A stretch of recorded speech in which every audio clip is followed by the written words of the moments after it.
Welcome everybody, it's Carlos once again. Now, in this movie, we're going to be talking about Where's the Curve? I've had people in the comments of my last movie say that it didn't prove we live on a flat earth. For one, I'm going to have to say you didn't stick around long enough. And the second thing, well, this is what this video is all about. We're going to be talking about if we actually live on a ball that's 25,000 miles in circumference, there has to be curvature, right?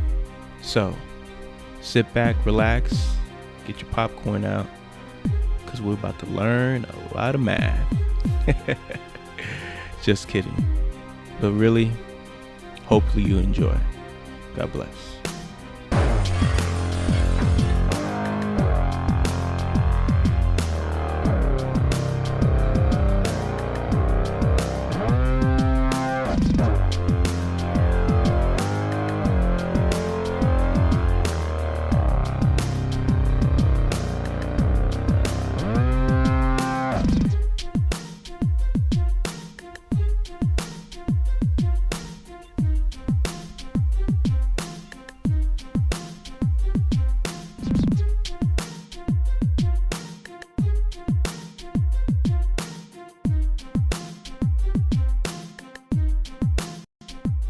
So there's the pretty blue marble that NASA claims we are living on, with circumference of 24,901 and 3959 radius.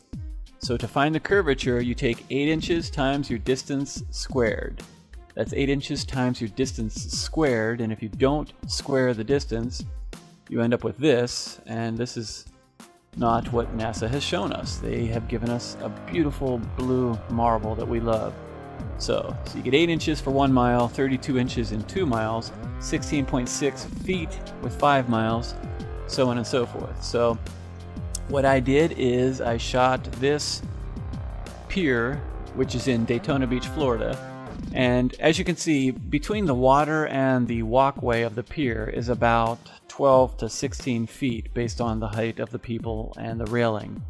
So I started at Granada, which is 4.92 miles away, and I shot this, and based on that distance and the formula, there should be 16 feet of curvature, but obviously you can still see the entire gap under the walkway there between that and the water.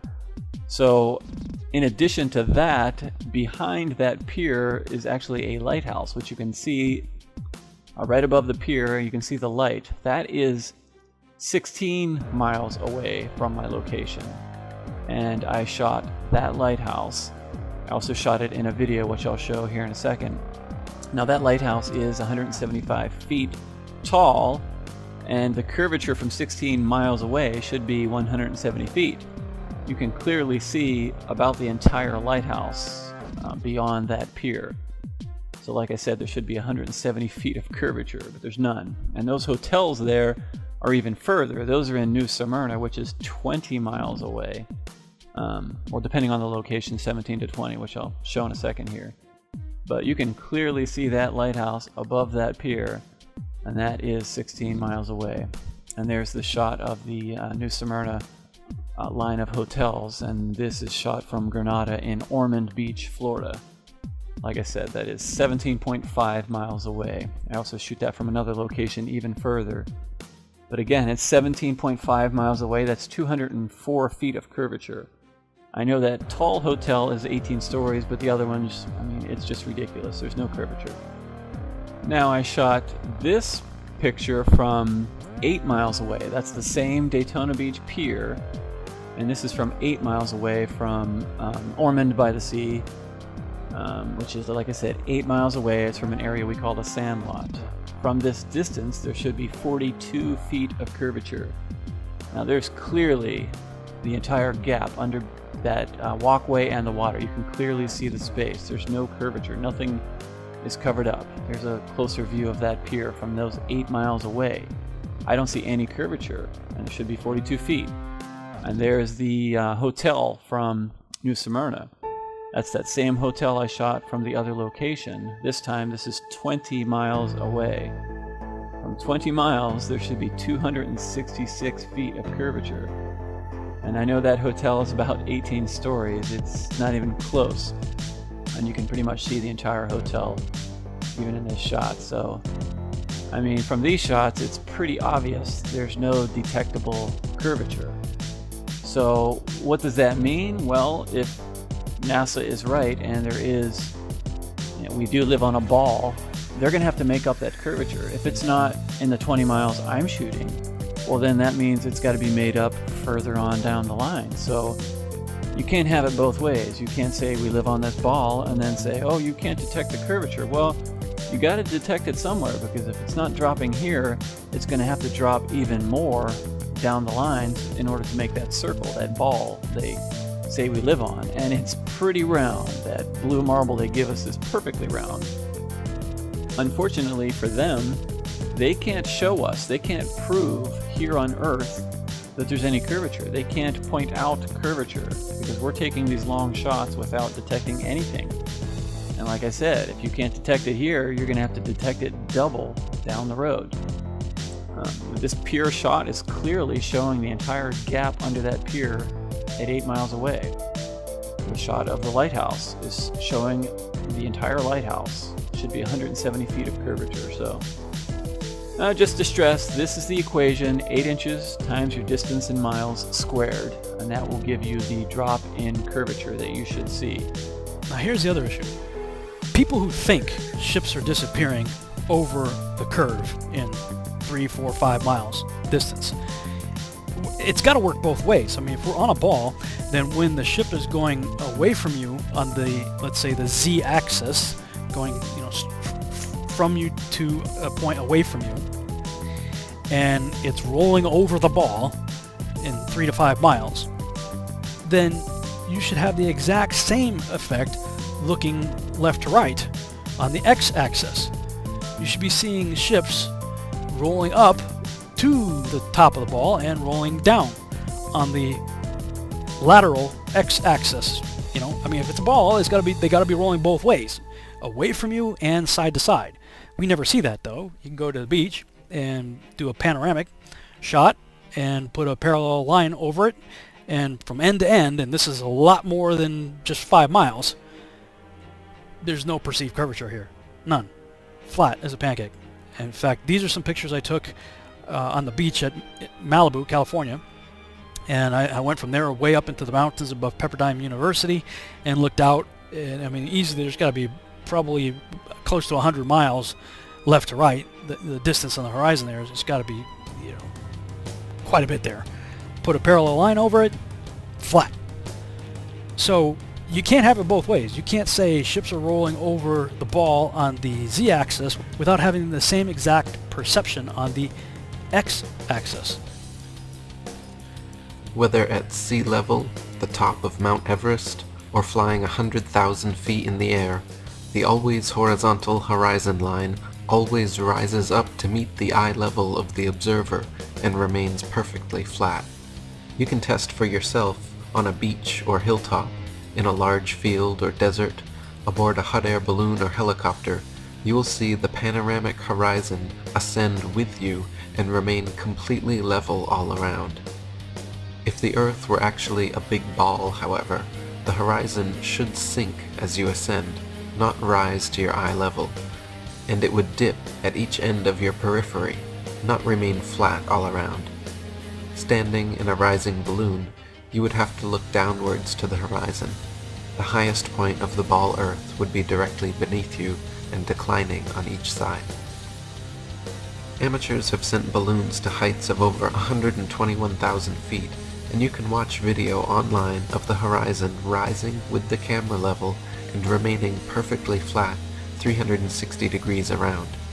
NASA videos and other official sources, however, such as the recent Red Bull skydive at 128,000 feet, have been caught adding fake curvature to the Earth via wide-angle lenses and post-production work. Panoramic photos atop Mount Everest also often claim to be displaying Earth's curvature, but this is simply the result of distortions and limitations inherent in wide-angle lenses. Samuel Shenton wrote, "The camera-distorted horizons have always been a misleading factor with those who have not freed their minds from the planet or globe Earth indoctrination. 3 or 4 years ago, the USIS booklet Science Horizons carried a note to the effect that the Americans hoped to produce a lens which would not distort level horizons. So far, I am not aware that such aid to truer photography has yet been made available. Flat earthers, however, can prove that due to the known laws of perspective, the horizon optically rises and remains level with the observer's or the camera's eye, no matter what height is achieved. In fact, the Earth immediately beneath balloon, airplane, rocket, or capsule presents a dish-shaped or concave-like appearance, the point of Earth immediately below the vehicle appearing the lowest.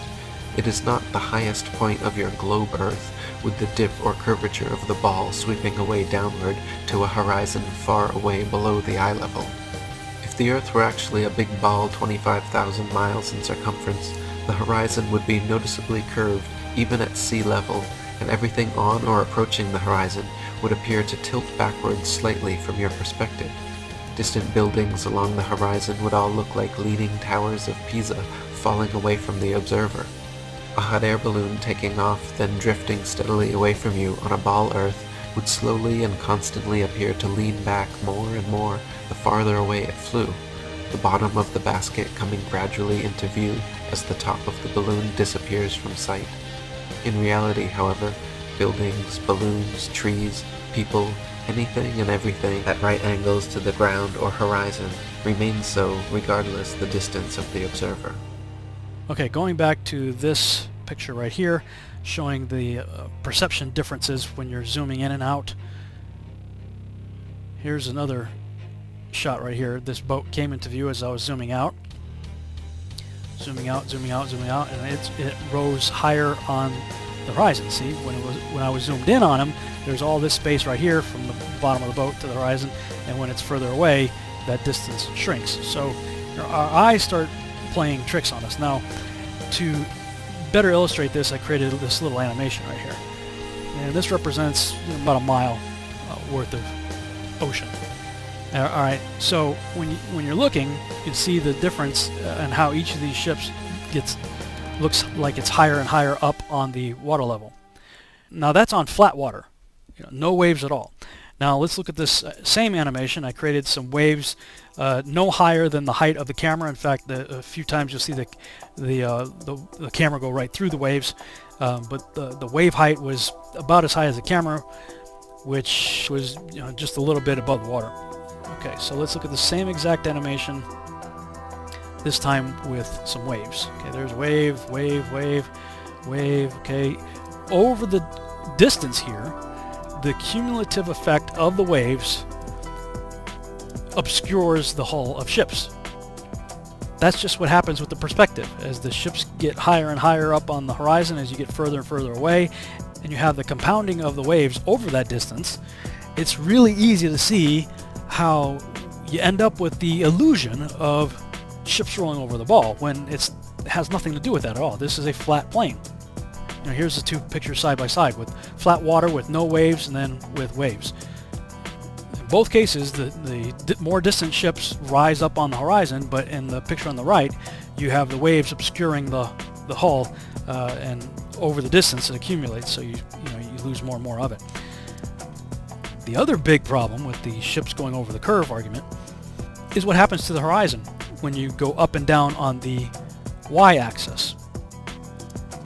When you go up on the y-axis, the horizon doesn't change. Now, let's assume we're looking at eye level right there, and the horizon's right across our eye level. When you rise up on the y-axis, the horizon stays at that same level.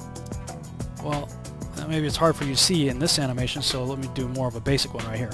Here's the horizon right here. If I go down, it stays the same on a plane, and if I go up, it stays the same on a plane. That cannot happen on a ball. If you saw ships roll over the curve on a ball like this, the horizon's right there, the only way you're going to see that ship is to rise up on the y-axis, but when you do that on a ball, you lose it. Now, here's a more practical example. Just watch cars go over a hill. Get down on the ground. This is my iPhone. I put my iPhone on the ground. I'm watching cars drive by. There's a nice truck right there. They're about to go down a hill. And now here's the horizon right here. This is, the horizon to my camera. And if I want to see those cars, I just have to rise up on the y-axis. Now, I didn't keep it all steady right there, so as the camera comes back to pretty much the same level that the eye level of the camera, as it were, you see the distant horizon right there is the same. It's exactly the same. Now, again, that was sloppy because I was just doing it with an iPhone, and my hands didn't keep it exactly the same. But if you were to rise directly up on the y-axis with a camera on a tripod or a crane or something like that, you'd have the same exact thing that you observe anytime you've flown in an airplane. Doesn't matter how high you go, that horizon just follows right up with you outside your window. When you're sitting on the flight line, you look out, there's a horizon at a certain level, and when you fly up to 35,000 feet, that horizon stays at the same level. That cannot happen on a ball. On a ball, when you rise up on the y-axis, there's no way the horizon is going to rise with you, especially if you think ships rolled over that curve in 5 miles of distance. If you lost, 20, 30 feet of a ship disappearing over the curve, then just like the example of the cars, if you want to see those cars again, you're going to rise up on the y-axis and look down at the ever-increasing slope of the hill to watch that, truck or car or whatever continue down the hill. The same thing should be if you're watching ships disappear over the ball on the z-axis in front of you, in 5 miles distance, and you're losing 20, 30 feet worth of the hull, then you should rise up on the y-axis, look down the ever-increasing curvature of the ball to see that ship receding away on the curve. But that doesn't happen. You see ships go away from you on the z-axis, but there's no indication of the same exact curve on the x-axis, and when you go up on the y-axis, the horizon pops up with you. That should not be if we're on a ball. Why would they perpetrate such a massive disinformation campaign for so long? What's the rationale for it? What's the motivation for it in your mind? What do they gain from it, you mean? Yeah. Well, think about it this way. And again, it wasn't like they perpetrated the hoax for 500 years. It seems that whoever built this place has kept that going. But when the Americans and the Russians figured it out, and I'm estimating around 1956, they had to look at the power structure that was in place, and they had to see what would change. And one of the biggest things that would change is it would lend credence, very, very strong credence, to intelligent design. More than anything, you're basically saying, oh yeah, by the way, if it's not a globe, then it's probably some sort of dome structure. And if that's the case, you're probably looking at the handprint of God over there. Should we show that to the major religions, the ones that science has been beating up for centuries? That would, the paradigm shift in spirituality would be massive. You're basically looking at the 5 major religions that control 80% of the population. That is Hinduism, Judaism, Buddhism, Islam, and Christianity. You're looking at those 5 religions, and you're basically saying, oh yeah, by the way, we were wrong, and all your texts, for better or worse, seem to be right. And you're sticking your chin out there if you're science. Forget about the economic side of it. Look at it this way. Imagine every university, and you're well educated. Imagine every university in every country in the world. Their astrophysics and astronomy departments get burned down overnight. And then the remaining physical sciences like geology, hydrology, geography, archaeology, take your pick, they have to all be retooled to fit the new model. And that's just the education system. Economics, I don't know, how about the $1 trillion fraud by NASA over the last 6 decades? The class action lawsuits by the subcontractors, and those subcontractors would take forever. But the stock markets would be a mess. It'd be basically a soup sandwich for a long time. And they just don't want to deal with it. They'd rather deal with the status quo and say, you know what, let's not we'll deal with that when we deal with it. But for now, we're just going to leave it as is, leave everything the way we want it, and just hold on to it because it's only money. And so far it's worked, but it's running out of gas. The space program, they could only use smoke and mirrors for so long, and now it's starting to fall apart. So, what about our maps? There was a great episode of West Wing where they actually talk about this. Now, before we get that, the reason why I say this is because I believe you get a lot of truth in movies, television shows, and even commercials. while they sit there and bold-faced lie to us on the media or your evening news. So, check this out. Wait, I want to see this. This is Josh Lyman. Indeed you are. Josh, this is Dr. Fallow, and Hi. Miss Mary Men. Yes. Should we begin? Yes. Plain and simple, we'd like President Bartlett to aggressively support legislation that would make it mandatory for every public school in America to teach geography using the Peters projection map instead of the traditional Mercator. Give me $200 and it's done. Really? No. Why are we changing maps? Because, CJ, the Mercator projection has fostered European imperialist attitudes for centuries and created an ethnic bias against the Third World. Really? The German cartographer, Mercator, originally designed this map in 1569 as a navigational tool for European sailors. The map enlarges areas at the poles to create straight lines of constant bearing or geographic direction. So it makes it easier to cross an ocean. But Yes. it distorts the relative size of nations and continents. Are you saying the map is wrong? Oh dear, yes. Look at Greenland. Okay. Now look at Africa. Okay. The two land masses appear to be roughly the same size. Yes. Would it blow your mind if I told you that Africa is in reality 14 times larger? Yes? Here we have Europe drawn considerably larger than South America. When it's 6.9 million square miles, South America is almost double the size of Europe's 3.8 million. Alaska appears 3 times as large as Mexico, when Mexico is larger by 0.1 million square miles. Germany appears in the middle of the map when it's in the northernmost quarter of the Earth. Wait.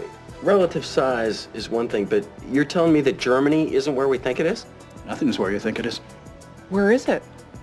I'm glad you asked. The Peters projection. It has fidelity of axis. Fidelity of position. East-west lines are parallel and intersect north-south axes at right angles. What the hell is that? It's where you've been living this whole time. Should we continue? Uh-huh.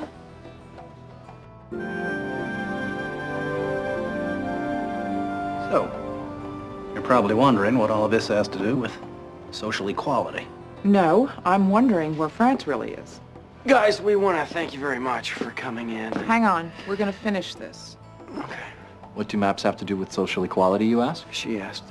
Salvatore Natoli of the National Council for Social Studies argues, in our society we unconsciously equate size with importance and even power.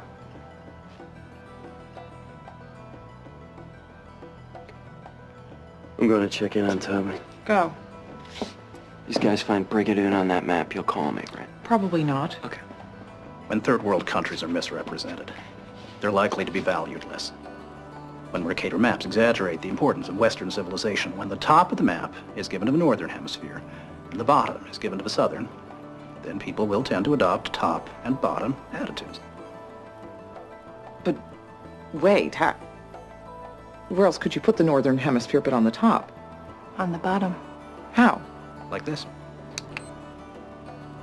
Yeah, but you can't do that. Why not? Because it's freaking me out. So, let's talk about airline pilots now. They can't all be in on it, right? Well, most of the time, you're not even paying attention to something like this. It's until you start researching this that you actually start looking up and looking down. Please don't use my name. I'd prefer you refer to me as Mac. I'm a career commercial pilot, and I'm currently serving as a senior captain on the B777 fleet of a flag carrier airline. He's not going to name which airline for obvious reasons. I came across your Flat Earth clues recently and thought I'd share something with you. Before I do, I need to explain some technical details. I'll try to keep it short. Please bear with me. And I've read through this part already, and it's, you gotta listen. Try to listen closely. Keep in mind the details are pretty technical. I will try to dumb it down if I can. So, the ADIRU system, also known as the Air Data Initial Reference Unit, we pronounce it IDARU. Oof, it's a horrible name, but I'll keep trying. IDARU is the standard in modern avionics. It's at the center of a modern aircraft's avionics system. This has been the case for some 20-odd years and has replaced the old Inertia Navigation System, otherwise known as the INS, which was a standalone reference for the navigation computer. IDAR offers 1. Ring laser gyros, no more mechanical spinning discs on gimbals. The RLG are on a tethered or strapped down platform. Ring laser gyros. 2. The integration with other systems. IDAR provides a reference for other systems like the ADIs, weather radar, yaw damper, thrust control, etc. It used to be the case that all of these systems were independently referenced with dedicated gyros. And 3. Much greater processing power. Whenever IDAR is started up, it needs to be initialized or aligned. This is where the system calibrates itself to the spin of the Earth to prevent drift. The procedure involves entering your latitude and longitude coordinates and commanding the initialization. During initialization, no systems that reference it can be on, and the aircraft must be stationary and stable. Even loading luggage or catering supplies can disrupt it and cause an error. This takes from between 5 to 17 minutes, depending on how far from the equator you are. And by the way, as I was reading this the first time, I thought for a while there he was going to be, a pilot, and finally a professional that comes out against flat Earth. But that's not where he's going with this. So bear with me, all right? Now the story, if you're still awake. In October of 2015, I was commanding a routine 6-hour flight. When it came to initializing the IDAR, it returned an error. This is not all that uncommon, and it usually takes on a second attempt. After a few tries, we just got the same thing, error. I called the tower, explained the situation, and they sent an avionics tech out. He ran his check in the avionics bay and said that it all checked out and that the fault was only with the initialization module inside the box. In this situation, they would normally just unplug it and slide a replacement box in there. However, it's a rare occurrence and has never happened to me. Unfortunately, there was no replacement available at this location. I called the company and reported the situation. After about 20 minutes, someone got back to me and advised that they could get a replacement box to me, but would take about 12 hours. Or, since my flight plan was not outside of ground radar coverage, I could use GPS as a primary reference and adjust the IDAR's data via ATC manually and periodically to compensate for drift. I decided that the later suggestion was within safe limits and made the decision to continue. As instructed, I had my first officer regularly call ATC for ground radar positioning and make necessary adjustments to the IDAR data. However, throughout the entire flight, and this was a 6-hour flight, no drift occurred. This was a real head-scratcher, and since it's company policy and my personal policy to understand as much as possible about the aircraft and its systems, I wanted to know why. I talked to someone at our fleet maintenance department and was told that they didn't make repairs to any black boxes, and I should talk to the manufacturer. In this case, Honeywell. I contacted Honeywell and managed to talk to a senior IDAR engineer. He was very helpful. It turns out they don't make the ACM, the Alignment Calibration Module, which looks a bit like a desktop PC hard drive, painted bright orange with warnings printed on it, "Do not open, serviceable only by manufacturer." It turns out that there's only one company that supplies these modules to all avionics makers, and nobody else seems to know anything about their workings. I tried contacting the company and was just given the runaround. This is very strange since pilots are usually welcome anywhere in the industry. I could show up unannounced at Boeing and get treated like family. After a lot of digging, I found out that this mysterious ACM manufacturer is a contractor to NASA, and that's all I can find out. To date, I've been unable to talk to anyone there and still can't find out anything about this ACM. It feels like I've hit a wall, but I'm still digging. To be fair, I wouldn't describe myself as a flat earther, I'm just someone who wants this question answered. If there are any breakthroughs on this, I'll let you know. Feel free to use any of this on your show, but please remember to refer to me as Mac. I did consider allowing you to interview me, but this time I don't think I'm comfortable with that. I'll let you know if I change my mind. All the best, Mac. Wow. Okay, so let me break that down for you real quick. So inside the gyro system that he was talking about, the gyro system, in this case the black box, was made by Honeywell. The alignment calibration module is not made by Honeywell. It's subcontracted out by another company, and that company has it sealed to where only they are allowed to work on it, but they don't ever work on it. They just swap them out. They just swap out the parts. So what happened was this particular alignment module broke before he could fly. The weird, on the weird circumstance, they couldn't get a new one in there, so he flew the 6 hours without using it. And the plane should have drifted because of the curvature and the Coriolis effect, otherwise known as the spinning of the Earth. And it didn't. The plane didn't drift for 6 hours on a 777. That's a flagship, top of the line stuff there. Why didn't it drift? And he was trying to figure out why. He couldn't figure it out, and in the process of trying to figure out what happened, he discovered that this module's made by exactly one company, and they supply every airline in the industry. And when you try to call them, they don't talk to you. And they're a subcontractor for NASA. Remember what I said about if you want to plug the holes, you want to do it very securely, when it comes to hiding things, and this would be that thing. So to keep the pilots from not worrying about it, you tell them there's a guidance system inside their plane that accounts for the curvature and the spinning of the Earth, and it doesn't.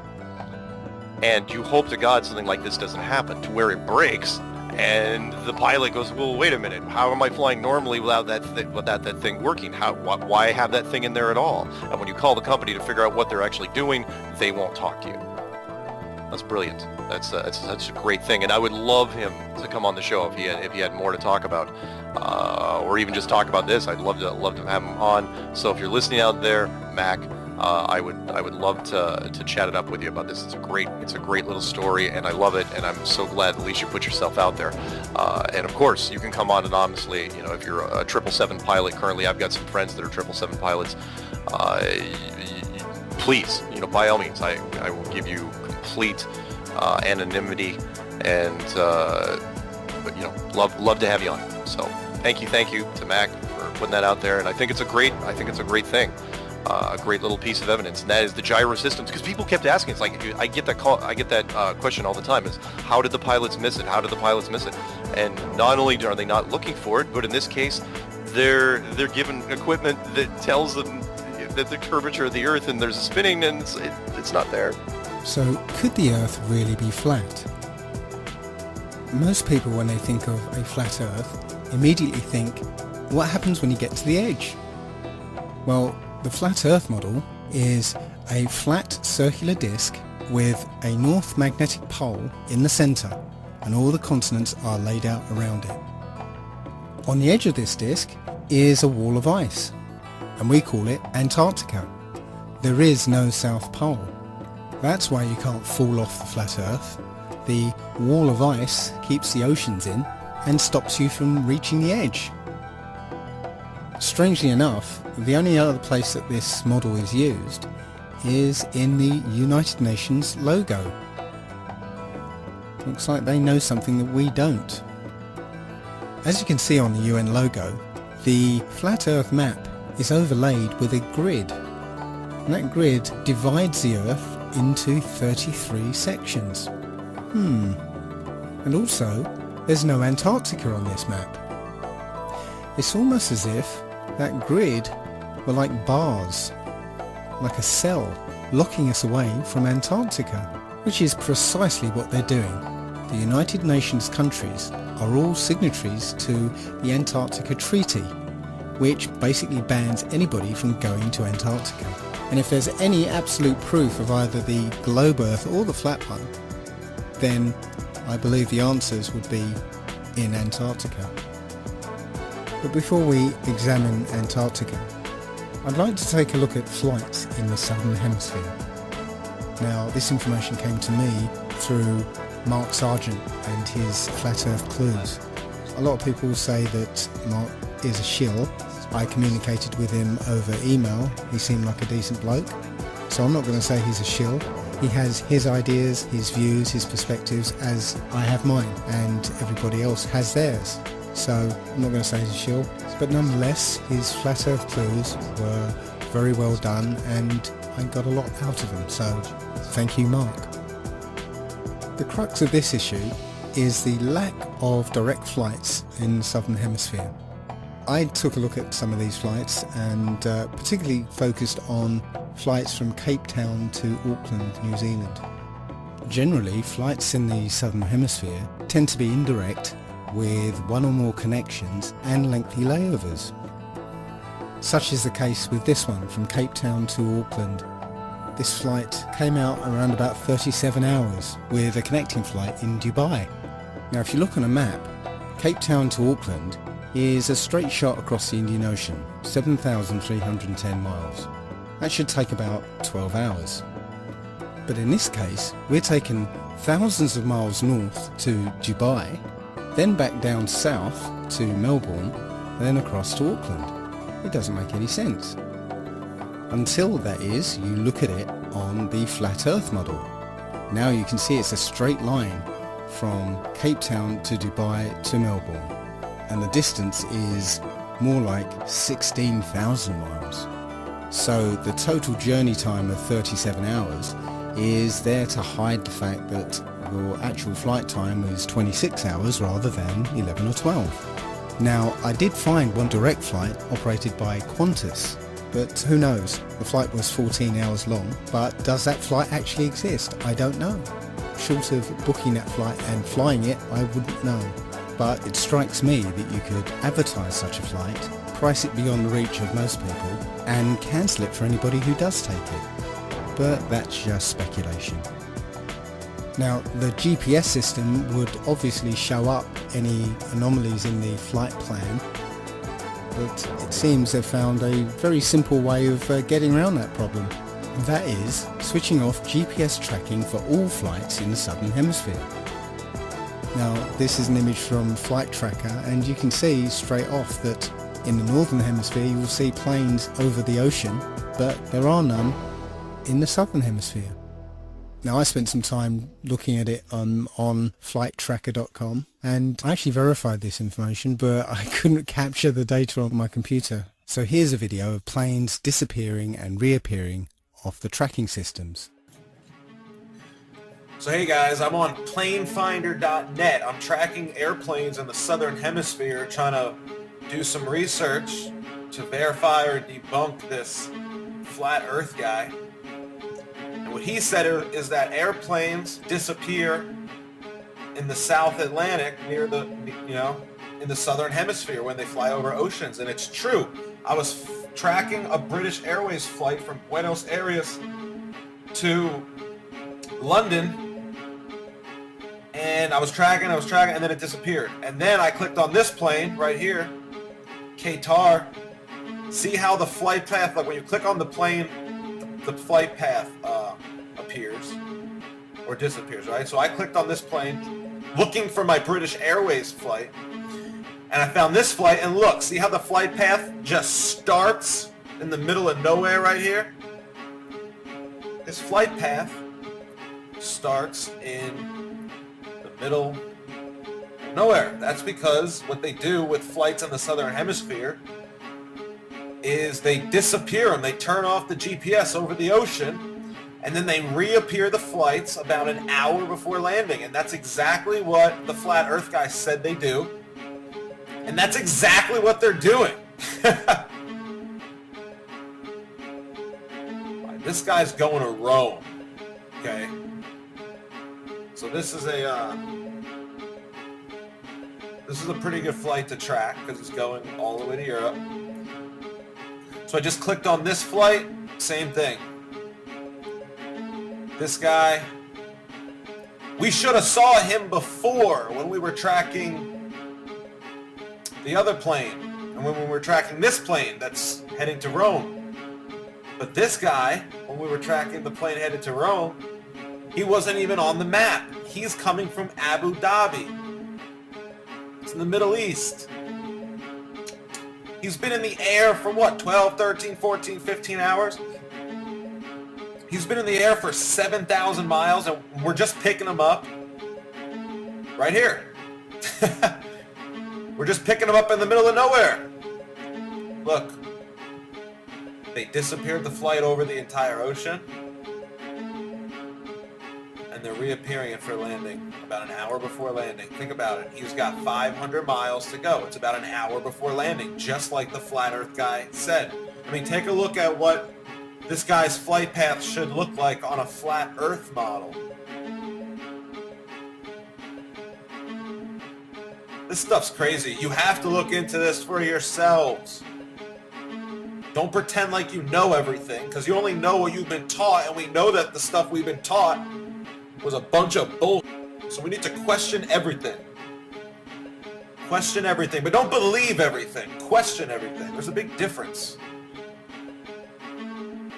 Now, I know a lot of this evidence seems circumstantial, but there are many flights in the southern hemisphere that have stopovers in seemingly nonsensical places that only make sense on a flat Earth. Santiago, Chile to Auckland, for instance, stops over in Los Angeles. Nonsensical on a globe makes perfect sense on a flat Earth. And the only way to verify these flight paths just happens to be switched off for all southern hemisphere flights. Circumstantial, I'll grant you, but compelling nonetheless. So, where is the curve? Like I titled this video, you can't find it. I've been looking for over a year now, and I have not been able to find the curve. I mean, your senses clearly tell us that we're not revolving, we're not living on a ball, that you're in a flat, stationary plane. Explains everything. This is information that needs to be spread. So please like, share, and comment. Most importantly, share this, because we need to get the truth out there. Now, the truth is enlightening and all, but the ultimate truth is in the scriptures. Well, that's where I'm going to actually lean my faith on. There's a lot of flat earthers out here that are coming to the truth, but not enough of them are coming to the truth of Jesus Christ. Now, I know it's going to sound a little preachy, but this is what my channel is going to be about. The truth of not just flat earth, but the love of Christ. So guys, again, thank you for tuning in. Like, share, and subscribe. And as always, I'll see you